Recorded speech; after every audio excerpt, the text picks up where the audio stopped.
పెద్దపల్లి పట్టణంలో నందన గార్డెన్లో కళ్యాణ లక్ష్మి షాదీ ముబారక్ చెక్కులు మరియు సీఎం రిలీఫ్ ఫండ్ చెక్లను లబ్ధిదారులకు ఎమ్మెల్యే విజయరామరావు పంపిణీ చేశారు. అనంతరం ఎమ్మెల్యే మాట్లాడుతూ ప్రజలకు సంక్షేమ పథకాలు అందించడంలో కాంగ్రెస్ ప్రభుత్వం ఎప్పుడు ముందుంటుందని, నియోజకవర్గ అభివృద్ధి ధ్యేయంగా పనిచేస్తానని తెలిపారు.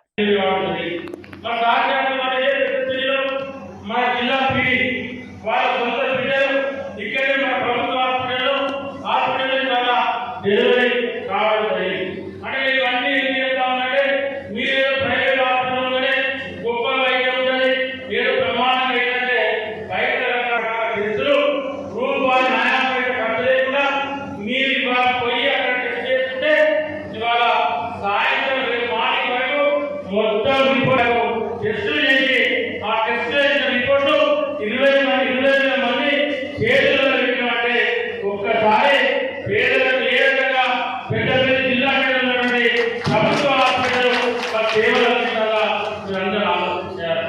ఇవన్నీ ఇంతమంది